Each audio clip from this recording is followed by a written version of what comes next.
الرجيم بسم الله الرحمن الرحيم رب اشرح لي صدري ويسر لي أمري واحلل عقدة من لساني يفقهوا قولي أما بعد فأعوذ بالله من الشيطان الرجيم بسم الله الرحمن الرحيم قال الله تبارك وتعالى في القرآن المجيد والفرقان الحميد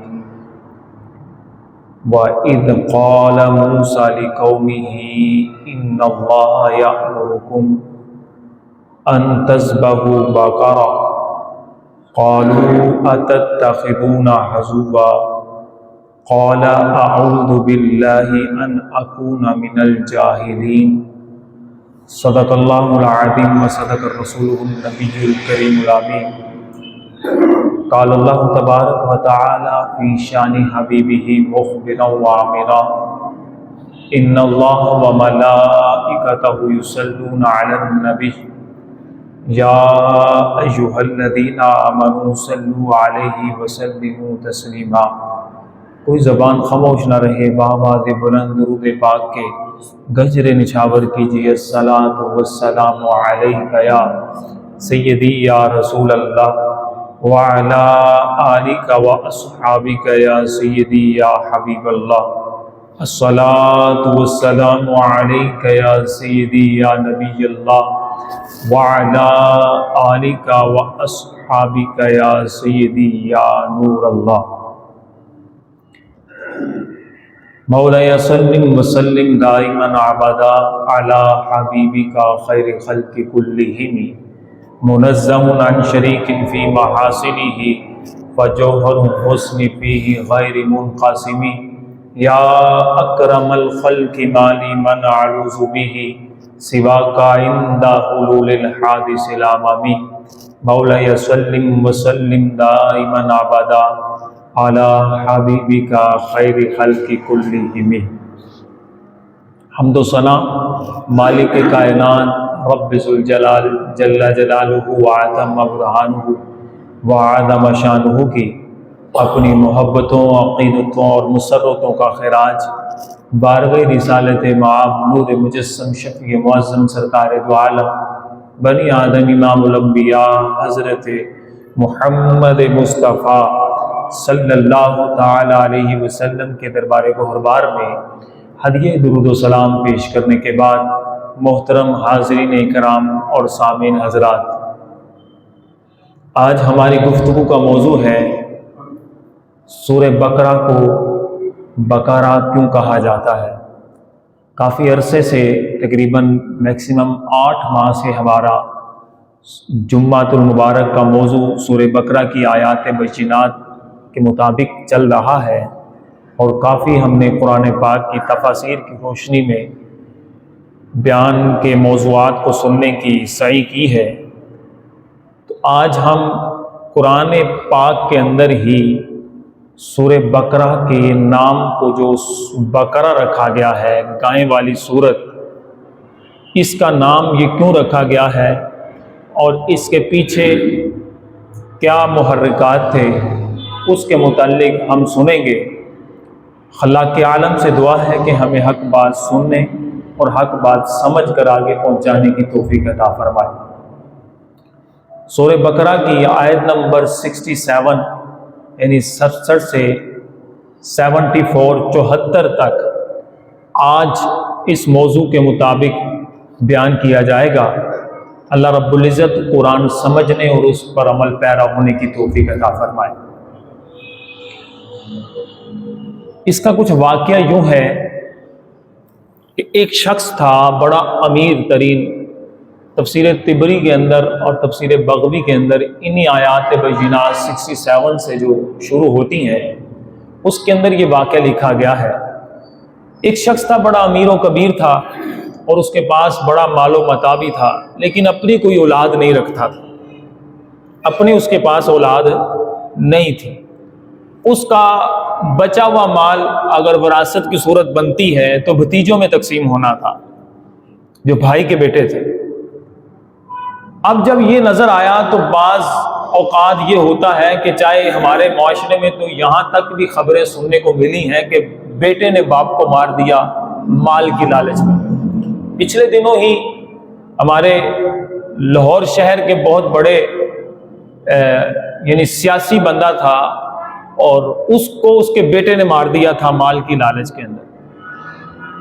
اسی طرح جب وہ امیر و کبیر شخص اس کی مال کی ساری وراثت اس کے بھتیجوں میں جانی تھی تو ایک بھتیجے نے مال لینے کی خاطر اپنے چاچا کو مار دیا، قتل کر دیا۔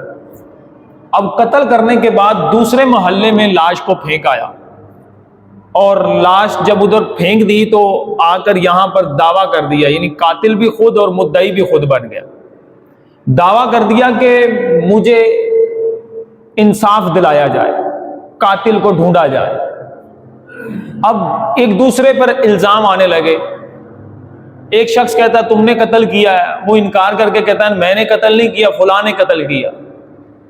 وہ کہتا تم نے قتل کیا ہے، وہ کہتا میں نے قتل نہیں کیا، فلاں نے قتل کیا۔ اب معاملہ بڑا گمگیر ہو گیا تو یہ سارے اکٹھے ہو کر سیدنا موسیٰ علیہ نبینا علیہ الصلوۃ والسلام کی بارگاہ میں حاضر ہوتے ہیں اور آ کر کہتے ہیں کہ یہ ماجرا ہے، یہ واقعہ ہے، اب آپ ہی کچھ حل نکالیں۔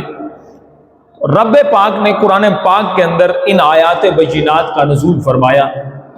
اللہ فرماتا ہے وَإِذْ قَالَ مُوسَىٰ لِقَوْمِهِ، اور یاد کرو جب موسیٰ نے اپنی قوم سے کہا ان اللہ یأمرکم، اللہ تمہیں حکم دیتا ہے، اللہ تم پر یہ آرڈر جاری فرماتا ہے ان تذبحوا بقرہ، تم ایک گائے کو ذبح کرو۔ اب جب حضرت موسیٰ علیہ السلام نے رب کا حکم ان کو سنایا نا، بجائے اس کے کہ بغیر کسی ہیر پھیر کے وہ بات کو مان لیتے بنی اسرائیل والے، لیکن انہوں نے ان میں سے کچھ افراد تھے بڑے بے باک تھے، وہ کہنے لگے قالوا اتتخذونا ہزوا، کہ اے موسیٰ تم ہمارے ساتھ مذاق کرتے ہو۔ یعنی حضرت موسیٰ علیہ نبینا علیہ الصلوۃ والسلام جو اللہ کے نبی ہیں ان سے کہنے لگے کہ تم ہمارے ساتھ مذاق کرتے ہو کہ گائیں لاؤ اور گائیں کو ذبح کرو، آپ یہ بتا دو کہ یہ معاملہ یہ ماجرا یہ ہوا ہے، اب گائیں بھی ذبح کر کے بتائے گی۔ حضرت موسیٰ علیہ السلام نے فرمایا قال اعوذ باللہ ان اکون من الجاہلین، آپ نے ان کے اس بے باکانہ رپلائی پر آپ نے ارشاد فرمایا کہ میں اللہ کی پناہ مانگتا ہوں کہ میں جاہلوں والا عمل کروں یا جاہلوں میں سے ہو جاؤں، کہ یہ جو ٹھٹھا مذاق کرنا ہوتا ہے یہ جاہلوں کا کام ہوتا ہے، یہ جو لوگوں کو ہنسانا ہوتا ہے یا لوگوں کے ساتھ دھوکہ دینا ہوتا ہے یہ جاہلوں کا کام ہوتا ہے، میں تو اللہ کا نبی ہوں اور رب سے پھر بھی پناہ مانگتا ہوں کہ میں جاہلوں میں سے نہ ہو جاؤں۔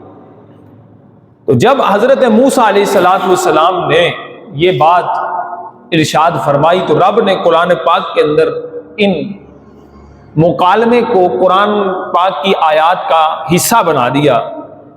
پھر وہ لوگ کہنے لگے قالوا ادع لنا ربک یبین لنا، وہ کہنے لگے کہ موسیٰ تم اپنے رب سے دعا کرو کہ ہمارے لیے کچھ واضح کر کے بیان کر دے، یبین لنا ما ہی، وہ کیسی گائے ہوگی، یعنی اس کے بارے میں ڈیٹیل بیان کر دی جائے تاکہ ہمیں پریشانی نہ ہو۔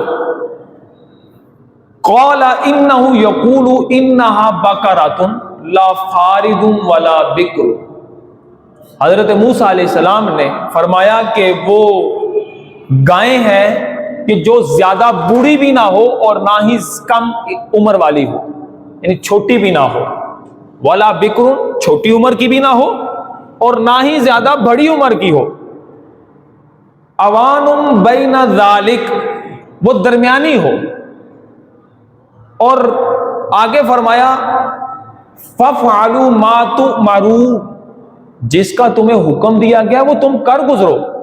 اب بنی اسرائیل والے تھے، اللہ کی نوازشات بھی ان پر بہت ہوتی تھیں، اب ان کو یہ بتا بھی دیا وہ گائیں بڑی عمر کی بھی نہیں ہے، چھوٹی عمر کی بھی نہیں ہے، درمیانی عمر کی ہے، لہذا جو تمہیں حکم دیا گیا ہے وہ کر گزرو۔ لیکن انہوں نے پھر سوال کر دیا، سوال پہ سوال کرتے چلے جا رہے ہیں۔ قالوا ادع لنا ربک یبین لنا ما لونھا، انہوں نے کہا کہ عرض کرنے لگے موسیٰ اپنے رب سے دعا کیجئے وہ ہمیں بیان کرے کہ اس کا رنگ کس رنگ کی ہوگی، اس کا رنگ کیسا ہوگا۔ اب جب یہ بات ہوئی تو حضرت موسیٰ علیہ السلام نے فرمایا قال انہ یقول انہا بقرۃ صفراء، حضرت موسیٰ علیہ السلام نے فرمایا کہ رب فرماتا ہے کہ وہ گائیں پیلے کلر کی ہوگی، یلو کلر کی گائیں ہوگی، اور کیسی ہوگی؟ فاقع لونھا تسر الناظرین، کہ اللہ فرماتا ہے کہ اس کا رنگ ایسا انوکھا اور گہرا ہوگا کہ دیکھنے والوں کو خوشی محسوس ہوگی، ایسی گائیں ہوگی، ایسی بقرہ ہوگی۔ پھر جب یہ بھی پتا چل گیا رنگ یہ ہوگا، اس کے اوصاف یہ ہوں گے کہ عمر میں بڑی بھی نہیں ہوگی، زیادہ چھوٹی بھی نہیں ہوگی، تو بات تو کلیئر ہو گئی۔ لیکن پھر بنی اسرائیل والے تھے، سوال پہ سوال کرتے چلے جا رہے تھے۔ پھر کہنے لگے قالوا ادع لنا ربک یبین لنا ما ہی، عرض کرنے لگے موسیٰ اپنے رب سے دعا کیجئے کہ وہ ہمارے لیے واضح کر کے بیان کر دے کہ جو اوصاف اب بیان کیے گئے ہیں کہ نہ ہی زیادہ عمر کی ہوگی نہ کم عمر کی ہوگی، پیلے رنگ کی ہوگی اور دیکھنے والوں کو خوشی محسوس ہوگی۔ ان البقرہ تشابہ علینا، اس سے تو ہم پر مشتبہ پیدا ہو گیا، یعنی شبہات آنے لگ گئے ہیں، واضح نہیں ہو رہا، ابھی بھی ہمیں پتہ نہیں چل رہا کہ واضح کون سی کس قسم کی گائے ہوگی۔ اب جب یہ سوال کیے اور ساتھ میں ان کی یہ سمجھ لیں کہ اچھا کام یہ ہو گیا کہ انہوں نے یہ الفاظ بھی کہہ دیے وَإِنَّا إِن شَاءَ اللَّهُ لَمُهْتَدُونَ، کہ اگر اللہ نے چاہا تو وہ ضرور ہمیں ہدایت دے گا، یعنی انشاءاللہ کا لفظ بھی انہوں نے ساتھ میں یہ کہہ دیا کہ اللہ نے چاہا تو اللہ ہمیں راہ دے دے گا، واضح راہ کر دے گا۔ یہ بہت اچھا کام ان سے ہو گیا۔ پھر اللہ تعالیٰ نے جو ارشاد فرمایا موسیٰ علیہ السلام نے اس کو بیان کیا، قال انہ یقول انہا بقرۃ لا ذلول تثیر الارض ولا تسقی الحرث مسلمۃ لا شیۃ فیہا، حضرت موسیٰ علیہ السلام نے فرمایا کہ رب فرماتا ہے کہ وہ گائیں کہ اس سے کسی قسم کا بھی کام نہیں لیا گیا ہوگا، یعنی اس کو کھیتی باڑی کے لیے استعمال نہیں کیا گیا ہوگا، اس سے پانی نہیں نکلوایا گیا ہوگا، یعنی اس سے کوئی سی قسم کا کام کاج نہیں لیا گیا، مسلماتن، وہ صحیح سلامت ہوگی اور کسی قسم کا اس میں عیب نہیں ہوگا، بے عیب ہوگی، ہر قسم کے عیب سے وہ گائیں پاک ہو گئی، کہ نہ ہی اس سے کھیتی باڑی کا کام لیا گیا، نہ اس سے پانی نکلوانے کا کوئی کام کیا گیا، کچھ بھی نہیں، بلکہ بے عیب ہے۔ قالوا الآن جئت بالحق، انہوں نے کہا ہاں اب تم سچ بات لائے ہو، یہ اب تم نے حق ادا کر دیا ہے، اب ہمیں سمجھ میں آ گئی ہے کہ جو بات ہم پوچھنا چاہ رہے تھے۔ فَذَبَحُوهَا وَمَا كَادُوا يَفْعَلُونَ، اب یہ بھی بات معاجرہ ہوا نا، انہوں نے یہ سارا معاملہ کر لیا۔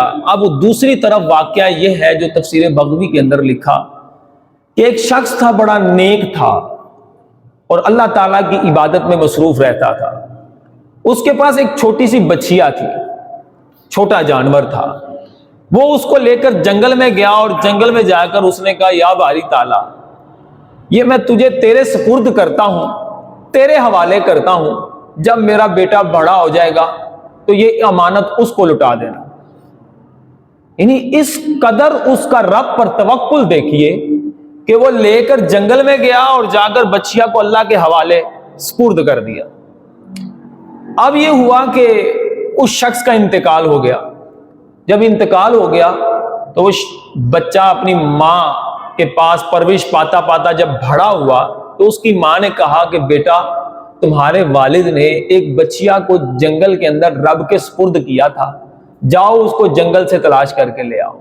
ماں بھی نیک تھی، اس کا بھی توکل اللہ پر پورا ہی تھا۔ وہ بچہ گیا اور جا کر تھوڑی ہی دیر کے بعد اپنے رب سے التجا کرنے لگا، یا اللہ میرے والد نے تیری بارگاہ میں اپنی امانت سپرد کی تھی، میری امانت مجھے واپس کی جائے۔ چند ہی لمحوں میں وہ گائے جو پہلے بچیا تھی اب وہ بڑی گائے بن چکی تھی، وہ اس کے پاس آ گئی، وہ لے کر گھر آ گیا۔ گھر کا گزر بسر چلانے کے لیے ماں نے کہا کہ جاؤ بیٹا اس کو بازار میں 3 سکوں کے عوض بیچ دو، 3 سکوں کے عوض، لیکن جب بات کر لینا، سودا طے کر لینا تو مجھ سے پوچھے بغیر نہ دینا۔ اب یہ بچہ بازار میں گیا اور جا کر اس گائے کو بیچنے لگا تو ایک بڑا نیک اور نورانی شخصیت صورت کا حامل شخص آیا اور اس نے کہا کہ کتنے کی؟ انہوں نے کہا کہ 3 سکوں کی ہے۔ اس نے کہا کہ ٹھیک ہے، میں تمہیں 6 سکے دوں گا، تم اپنی ماں سے پوچھے بغیر یہ گائے مجھے بیچ دو۔ اس بچے نے کہا، اس لڑکے نے کہا نہیں، میں نہیں بیچوں گا جب تک اپنی ماں کو نہ پوچھ لو۔ اس کے بعد پھر وہ اپنی ماں کے پاس گیا اور ماں سے پوچھا کہ ماں 6 سکے کہتا ہے میں دوں گا۔ کہا ٹھیک ہے، جا کے 6 سکوں کی بیچ دو، لیکن جب سودا طے ہو جائے مجھ سے پوچھے بغیر نہ دینا۔ وہ دوبارہ گیا بازار میں اور جا کر کہا 6 سکوں کے عوض میں دے دیتا ہوں۔ تو اسی شخص نے دوبارہ کہا کہ میں تمہیں 12 سکے دیتا ہوں، تم اپنی ماں سے پوچھے بغیر یہ گائے مجھے بیچ دو۔ اس لڑکے نے کہا کہ نہیں، میں نہیں بیچوں گا جب تک اپنی ماں سے نہ پوچھ لوں۔ یہاں پر والدین کا ادب دیکھیے گا۔ اس کے بعد وہ دوبارہ اپنی والدہ کے پاس گیا اور جا کر کہتا ہے ماں وہ 12 سکے دیتا ہے، بتائیں میں اس کو بیچوں یا نہ بیچوں؟ ماں سمجھ گئی، ماں نے کہا کہ یہ کوئی عام شخص نہیں، یہ رب کا فرشتہ ہے، اس سے پوچھو کہ تم ہمیں بتاؤ کہ یہ گائیں بیچیں یا نہ بیچیں۔ وہ بچہ گیا اور جا کر اس سے کہنے لگا، نورانی بزرگ سے، کہ آپ ہمیں بتائیں یہ گائیں اب بیچیں یا نہ بیچیں۔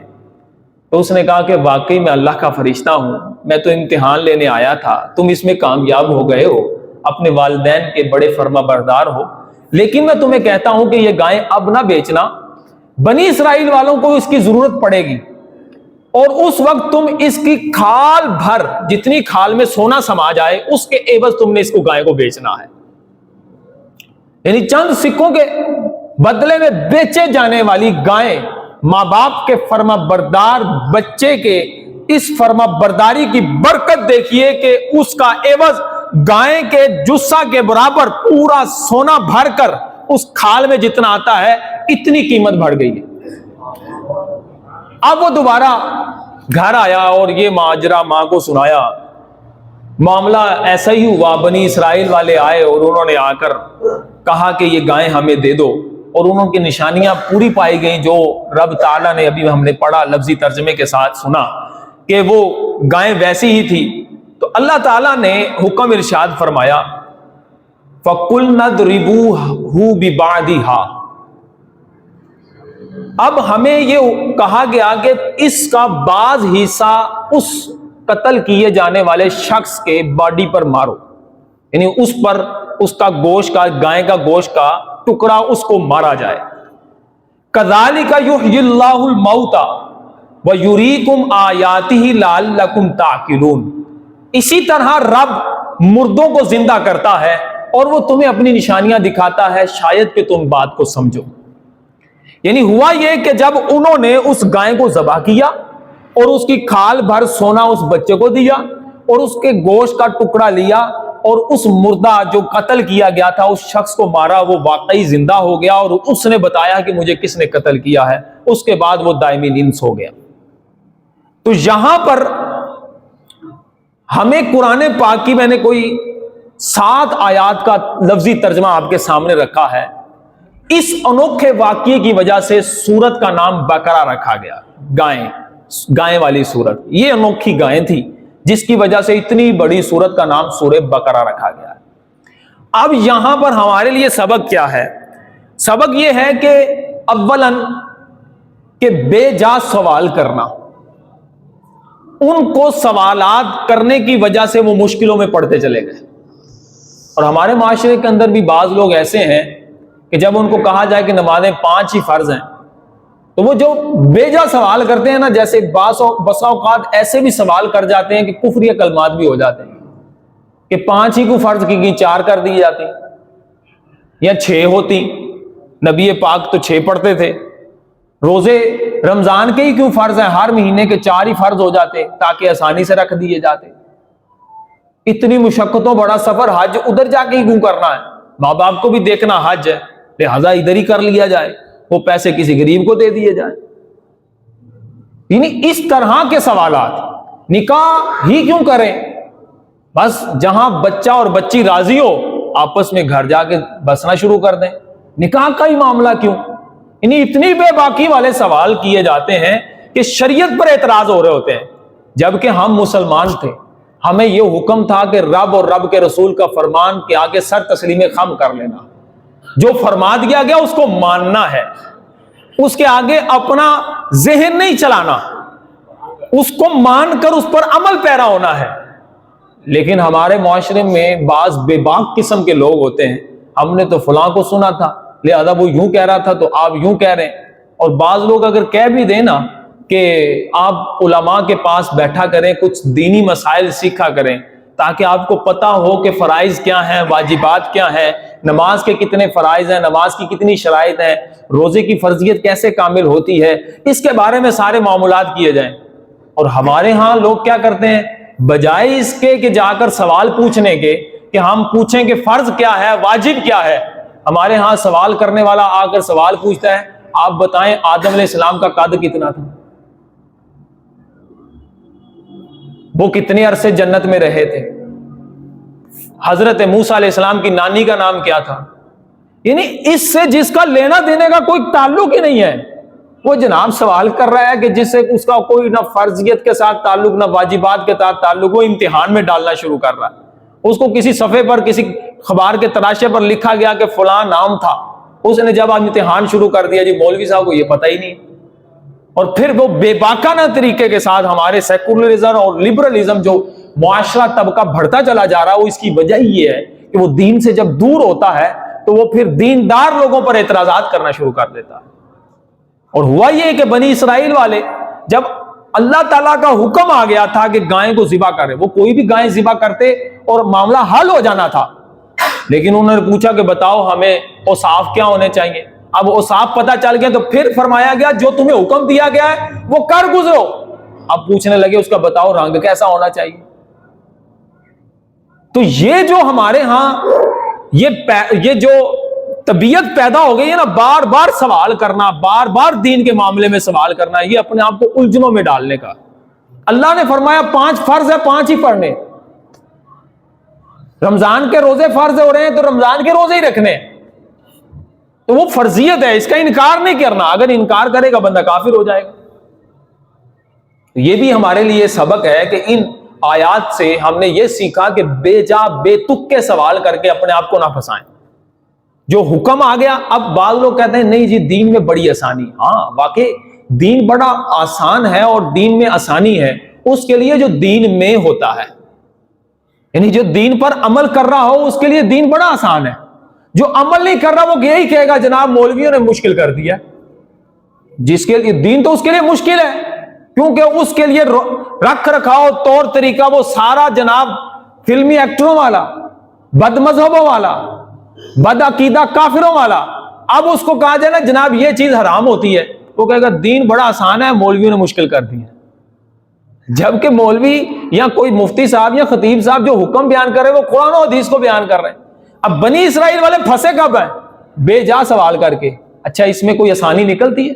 اس میں اور آسانی لا کر دکھائیں، اس میں اور بیان کریں، اس میں اور کوئی وضاحت کریں. اب جب وضاحتیں لیتا لیتا بندہ پھنس جاتا ہے. تو ہمیں بے جا اور بے تک کے سوال، اور بلکہ حدیث مبارکہ ہے مسند امام احمد کی، اللہ کے نبی فرماتے ہیں ان اللہ کریہ لکم ثلاثا، اللہ تعالیٰ کو 3 چیزیں بڑی ناپسند ہیں. اب توجہ سے سننے والی بات ہے، 3 چیزیں بڑی ناپسند ہیں. وہ 3 چیزیں ہمارے معاشرے میں عام ہیں. آپ اس کو لکھ لیں اور بعد میں دیکھ لیں. ہماری طبیعت کے اندر بھی یہ چیزیں ہیں. وہ تین چیزیں کیا ہیں؟ اللہ کے نبی نے فرمایا قیل وقال، بے جا بحث و مباحثہ کرنا. ابھی شریعت کا پتہ کوئی نہیں، حدیث کا ریفرنس پتہ کوئی نہیں، قرآن کی آیت سے علم کوئی نہیں، ہم جناب ادھر سے سنی اور جا بحث و مباحثہ شروع کر دیتے ہیں. قیل وقال، بے جا بحث و مباحثہ کرنا یہ اللہ کو ناپسند ہے. ایک بندہ دیندار ہے ہی نہیں، وہ دین پر مناظرے کر رہا ہے. ایک بندے نے دین پڑھا ہی نہیں ہے، وہ انجینئر کی ڈگری لے کے بیٹھا ہوا ہے، وہ جناب ہمیں دین سکھا رہا ہے اور ہم سے کہہ رہا ہے کہ مولویوں کو دین کا پتہ ہی نہیں ہے. اور پھر اسی طرح اللہ کے نبی نے فرمایا کثرت السوال، سوال زیادہ کرنا بھی یہ بھی اللہ تعالیٰ کو ناپسند ہے. بعض لوگ بیجا سوال کرتے ہیں، ایسے سوال کے سمجھ نہیں آتی، ان کو شریعت کا حکم سنا رہے ہوں، وہ کہتے ہیں جنہیں ہم ایسے نہیں، ایسے ہو جائے نا ہماری طبیعت کے مطابق. یعنی ہم دین بھی وہ مانتے ہیں جو ہماری خواہشات کے مطابق ہوگا.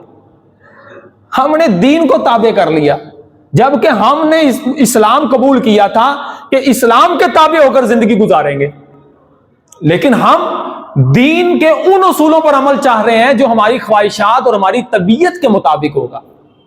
ایسے نہیں چلے گا. ہمیں رب اور رب کے رسول کے فرمان کے تابع ہونا ہے.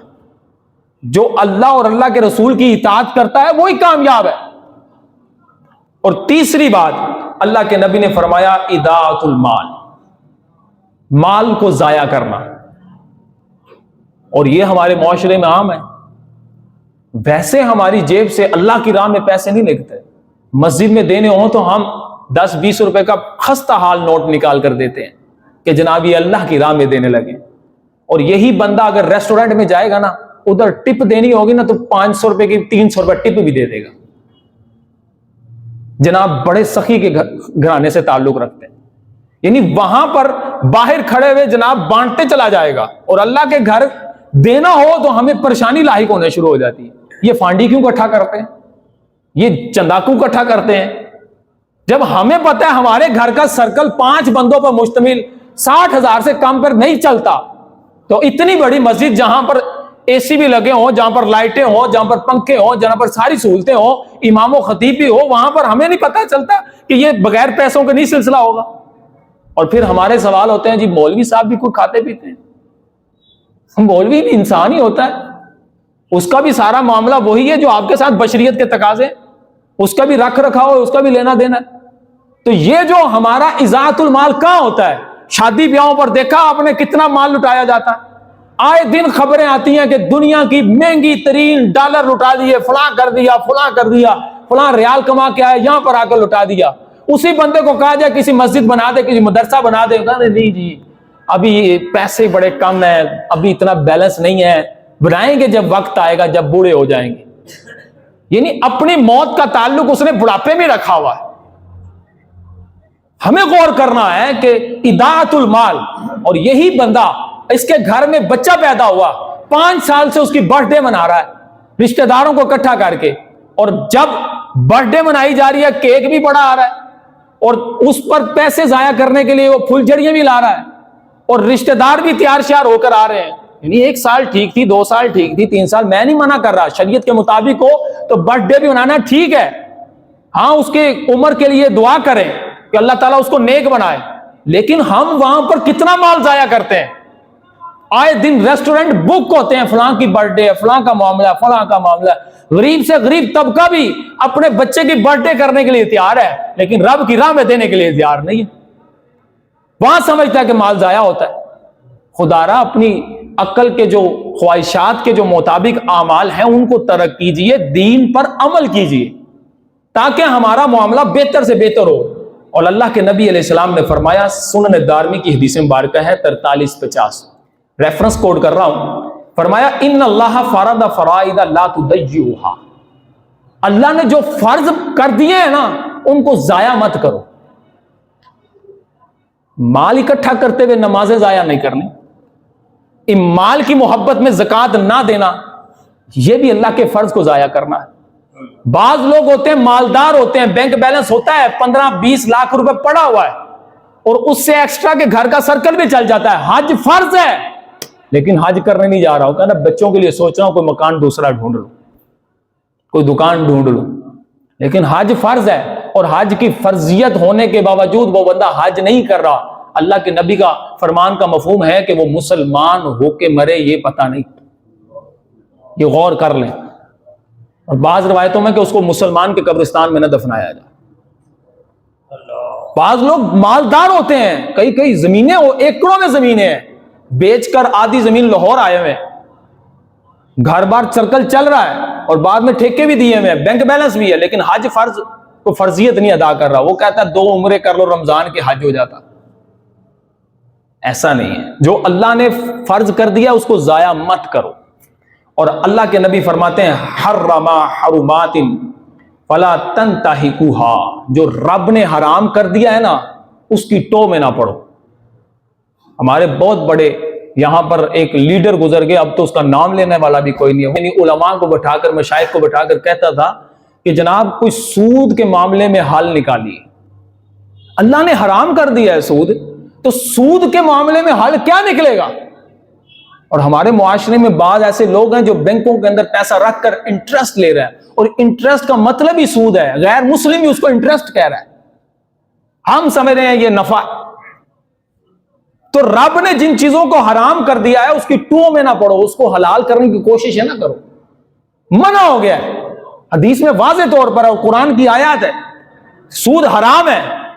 یہ نہیں ہے کہ تمہیں اس سے برکتیں ملیں گی۔ بعض ایسے سود خور ہوتے ہیں کہ بس اوقات لگتا تو ہے کہ ان کی فیکٹریاں لگ گئی ہیں، بڑے بندے کام کر رہے ہیں، کچھ ہی عرصوں کے بعد وہ جس پیسے اس نے بینک بیلنس یعنی بینک سے لیے ہوتے ہیں وہ پراپرٹی بس اوقات بیچنا پڑ جاتی ہے، اور پھر بھی پیسے نہیں پورے ادا ہوتے۔ ایسی معاشرے میں مثالیں آپ کو مل جائیں گی۔ تو خدا را سود کی طرف نہ آئیں۔ وَحَدَّ حَدُودًا فَلَا تَعْتَدُوهَا، اور اللہ نے جو حدیں بیان کر دی ہیں اس سے حد سے نہ بڑھو۔ رب نے حدیں بیان کر دی ہیں، اس کی حد کراس نہ کرو۔ جب حدود قائم ہو گئی ہیں تو پھر ایسا نہ کرو، اور پھر اپنا مال اللہ کے سپرد کرنا بھی سیکھو۔ دیکھو اس بچے کے والد نے مال اللہ کے سپرد کر دیا تھا جنگل میں جا کر، اس گائے کی قیمت کتنی ہو گئی، اور اس بچے نے کیا کیا، والدہ کی فرما برداری کی، اور والدین کی فرما برداری بھی اولاد کو برکت کا سبب ہے۔ یہ مال جو مل رہا ہے، بس اوقات بچہ ڈگریاں حاصل کر لیتا ہے نا، بڑی ڈگریاں، تو ماں باپ نہیں پڑھے ہوتے، ان پڑھ ہوتے ہیں بیچارے، بڑی محنت سے اپنے بچے کو پڑھا دیتے ہیں۔ اب یہ بچہ پڑھ کر کیا کہتا ہے، ماں باپ کو کیا پتا، والدین کو کیا پتا، ان کو نہیں سمجھ آنی، میں پڑھی لکھی ڈگریوں والی باتیں کر رہا ہوں۔ تمہیں شرم نہیں آتی کہ انہوں نے چھوٹی عمر میں تجھے انگلی پڑھ کر چلنا سکھایا؟ جب تجھے یہ الف با بھی بولنا نہیں آتا تھا، یہی ماں تھی تجھے سکھاتی تھی۔ تجھے اللہ کا نام بھی نہیں آتا تھا، اسی والد نے تجھے اللہ اللہ کرنا سکھایا تھا۔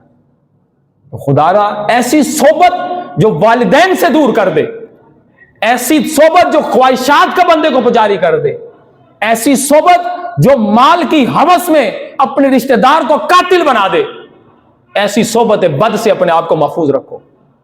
یہ سورہ بقرہ کا واقعہ میں نے آپ کے سامنے رکھا، چاچے کا قاتل بھتیجا نکلا مال کی وجہ سے، اور ہمارے معاشرے میں ایسی مثالیں عام ہیں، آئے دن خبریں ملتی ہیں۔ بلکہ رمضان المبارک کا واقعہ 27 رمضان تھی، میں بیان کر کے واپس جا رہا، ہمارے ECSIR سٹاف سوسائٹی کے اندر ایک مالدار شخصیت ہے، اس نے اپنے بچے کو پیسے دیے 1 لاکھ روپے کے، جا کے آپ جو ہے نا اپنے بچوں کے لیے شادی کا سامان خرید لاؤ۔ وہ گیا اور جا کر اس نے آئس کا نشہ خرید لایا، ساری رات آئس کا نشہ کیا۔ اب آئس کا نشہ جلدی اترتا بھی نہیں۔ اب وہ نشہ کرنے کے بعد یہ خبریں بھی نیوز پہ بھی چلی تھی، گھر آیا تو والد نے تھوڑا سا دھمکا کے پوچھا، صبح کے ٹائم تھا، فجر کی نماز پڑھ کے ہم پلٹ رہے کہ بھائی تم نے ساری رات کہاں گزاری اور پیسے کہاں ہیں؟ اتنا کہنا تھا، وہ باہر گیا اور جا کر اپنی گاڑی سے بندوق نکالی، باپ کو بھی مارا، ماں کو بھی مارا۔ اس کے بعد اس کی بڑی بہن آ رہی تھی سامنے، اسی کو بھی گولی ماری۔ پھر گاڑی چلا کر نشے کی حالت میں اپنے سسرال چلا گیا، قریب ہی تھا سسرال شراز ٹاؤن کے اندر، وہاں پر جا کر اس نے اپنے سسر کو بھی گولی ماری، ساس کو بھی گولی ماری۔ اس کے بعد اپنے بچوں کی تلاش میں نکلا، وہ ٹینکی کے اوپر چھپے ہوئے تھے۔ تو جب بندہ نافرمان، اور اس یعنی وہاں اس اگلے دن 6 جنازے ہوئے تھے۔ جب بچے بری صحبت میں بیٹھتے ہیں وہ والدین کی قدر نہیں کر سکتے۔ یہ اسلام ہی ہے جو سکھاتا ہے کہ ماں کے قدموں تلے جنت ہے۔ جنت کا مطلب ماں کی خدمت کر، باپ جنت کا دروازہ ہے، جنت کا دروازے کا مطلب باپ کی خدمت کی جائے۔ تو لہٰذا دین بھی سکھائیں، دنیا کے ساتھ ساتھ ہمیں دین سکھانے کی ضرورت ہے۔ اللہ تعالیٰ عمل کی توفیق عطا فرمائے۔